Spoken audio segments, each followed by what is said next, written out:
Alright, so I finally got the oil company to bring the diesel out for me today and filled it up. So we got a whole thing of diesel now, and confirmed that it's a 300-gallon tank, so that's pretty cool. I've been waiting on them for a while. They kept trying to get a hold of me, but I don't have service where I work, my day job, so they just weren't able to get in touch with me. I finally made it happen on a Friday, so diesel's extremely cheap right now. It's $1.09 delivered to my house, farm diesel, so pretty cool, pretty excited. So no more going to the store and buying highway diesel for the tractor. That'll be nice. About to start raining on us, so I'm gonna go run into town and take care of some errands while it does that. Well, fuel guy, really good timing on him getting here. I didn't quite make it though, so I thought about going to fill it up. Got my tank, so it would have been real easy, only taking a few minutes. But I wanted to flush some of the diesel, just waste a gallon or two, and make sure there was no sediment in there. So I pulled the filter off and just drained some without the filter, just straight out of the tank. I hadn't done that yet though, so I thought, well, I'll go get this hay put out first and then I'll go do that. So I was over here getting set up for that. Tractor's just sitting here idling, sputtered, ran out of diesel. So went and got some in a 5-gallon jug. It won't start though, and so what happens is you have to bleed out these injector lines. So see these three, you have to crack that open here, here, and there, and then crank it while that's open. And once the bubbles stop and it's just diesel coming out, you tighten it back down. You do that on all three of them. Now Ford designed this pretty well. The battery pan, that one's pretty rusted out, but it's got a pivot on it right there, right? And so it's real easy and convenient. You just swing this out of the way, except that there's a loader in the way. So I have to take the battery out, set it up here, reconnect it, take the battery tray off, and that's a real pain to get in there and get that pin out, because it's just rusted and stuck in there. And now that it's finally open, I think I'll be able to kind of sit here on top of it and get these bled out. So this is the second time I've done this. You'd think I'd learn. The first time was even worse though, because I didn't have the ignition in there, and so I had to have just 2 wires that I would arc together to start it, and so that was a real trick doing it by myself. This time should be easier. So anyway, we're gonna get that done real quick, and then we're gonna go put hay out. And then see here, got my next piece of fence already set up, so all I have to do is unroll this hay bale and then take down the old fence and they'll be moved again. And then we're gonna go work on some other electric fence. I'll show you guys that here in a little bit. Man, I'm glad this started. I'd have felt real dumb making that phone call to my neighbor. Hey, remember that 300 gallons of fuel I just had delivered? Yeah, well, I decided not to put any of it in the tractor, and now I need help bleeding the fuel lines out. That would have felt stupid.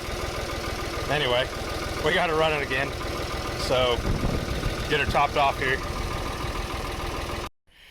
Alright guys, we're on the other side of the creek here. Show you what we're about to start working on. See, I've already started a little bit. Made kind of a corner post here with rebar fence posts instead of my plastic ones. This is going to be a permanent hot wire fence. I run it with steel wire. So got my insulators here, rebar. I bought 100 of them and 100 insulators. So this works out to it's $1.16 per post, and that's including the insulator.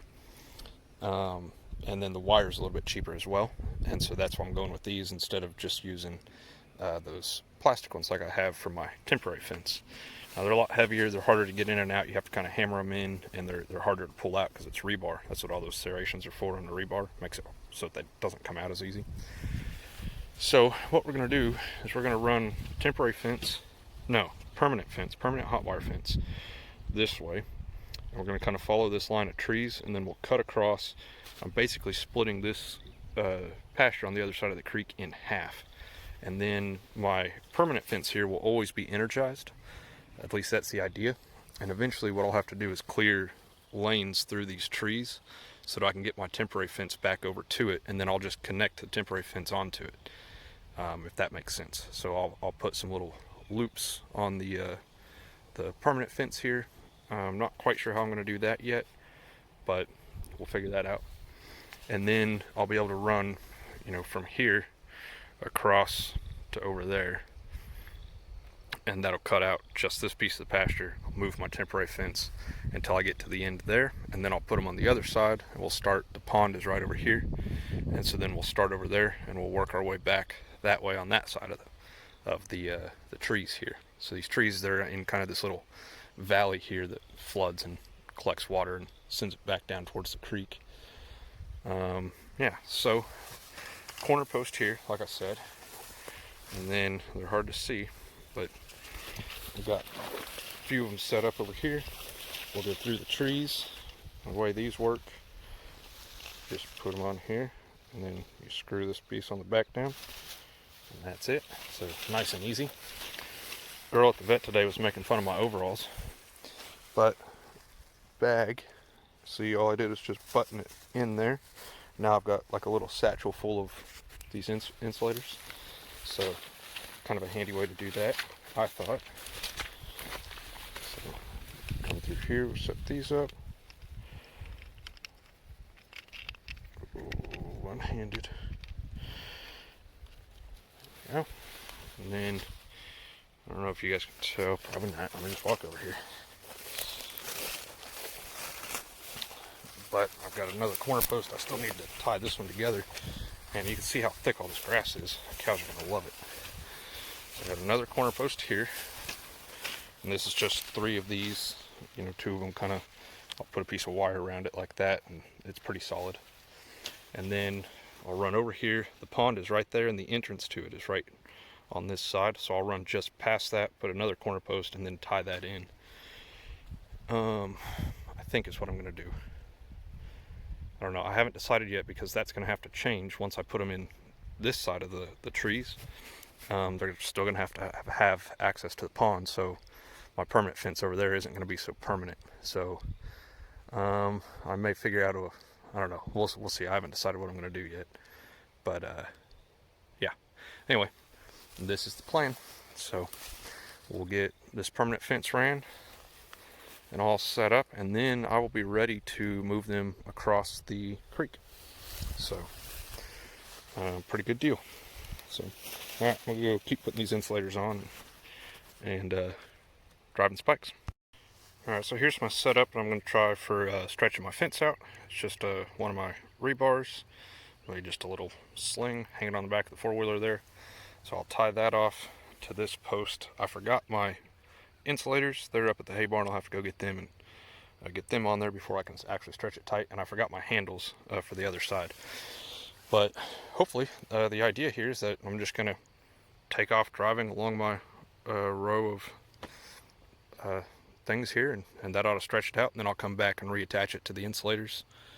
And yeah, I think that ought to work. I don't see why it wouldn't, so let's try it out. Well, I had to modify it and put it up here, and it worked for a little while, but you can see it broke the inside of the roll, so I guess from here I'm just going to have to carry it. It sucks, it's really heavy. I guess I should have got 2 quarter-mile strands instead of a half-mile. Oh well, so here we go. This is going to be a lot of work. Well, that's pretty well got it. There's a lot of work unrolling that by hand. So I've still just got it tied to the fence post over here, and the same on the other side. I got to bring insulators. I forgot them. Like I said, they're in the hay barn. The sun's going down on me, so I think I'll call it quits here for today. We'll go put all this stuff up, and yeah, we'll come back out tomorrow. We'll get our insulators in and the handles, and I'll show you what I decided to do over by the pond. So all right, see you guys in the morning. All right, so I've been out here finishing up this fence, and see what I've got going here. It's just an insulator, pretty simple. Eventually I'll put just a loop sticking through this insulator of wire, and then I'll put a handle on this. So I've left myself just some extra that I'd pulled out there, left it all attached for now. I'll cut that down shorter and put a handle in here. And then the plan is, whenever I go to put them on this side of the fence over here, I'll just take that right there and I'll turn it and come back over here to this post. So move that insulator to over here, and then that will close this off. and it'll be kind of a weird little section right here that they've already been in, but no big deal. So my corner posts look like they're going to work. That one you can see it's kind of straining a little bit, but I think they're going to hold. Kind of see the bow in it, but I think that'll work. So the next thing I'm going to do here for a little while now, I've already been doing it a little bit, but I'm just going to walk the fence line out here. The fence around the pond here dies into my perimeter fencing over here, and as you can see, the fence is back there somewhere. It is very grown up. No big deal.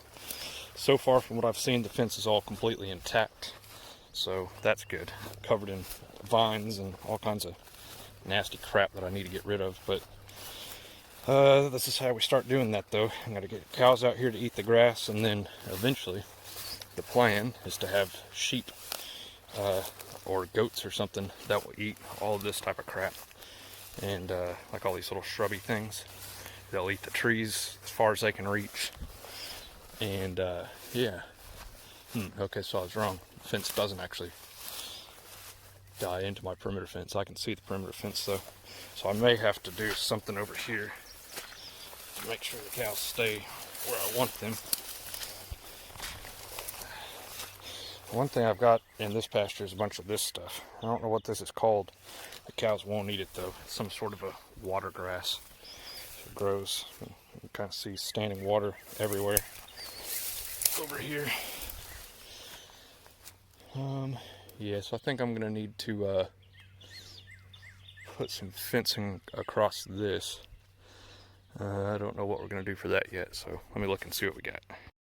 Alright, so I was right the first time. So this is the pond fence, that's the perimeter fence. So they do die into each other, that's what I thought. So now we'll just walk it out from here until I get back to where I had to stop over there. There was a giant kind of pond. Stupid beavers. Dam up the drainage in the woods back over here, and then it back floods. Man, it's a pain. I go in there and break up their dams every once in a while. Looks like I need to go do it again. So, yeah, we're just gonna crawl through all this crap and make sure that this fence is still standing everywhere. So, all right. So over there is where I had to stop earlier because of this huge puddle, pond, whatever.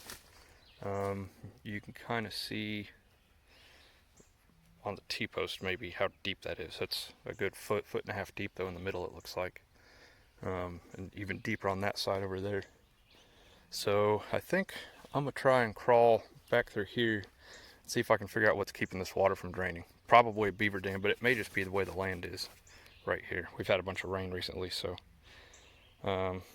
could just be a low spot. I don't know. I suspect though there's usually beaver dams back here that block this up and keep this from draining, so let's go find out.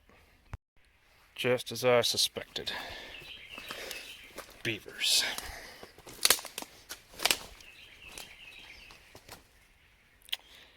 So that accounts for my good foot and a half of headwater that this is holding. I've broken this one up before. It's back, so tear that again. Alright, got the dam broke up again. You can kind of see this whole huge area in here just holds water. It's going to flow for a long time. So this though, I think comes from over here, but that's what backs up into my pasture. It may be somewhere else, but there's a huge pool in here that just holds tons of water. So anyway, got it flowing again. Hopefully that'll help drain my pasture out. It's going to be back. I'll have to come do that again every once in a while. So need to figure out how to trap beavers, I think. I said that last time.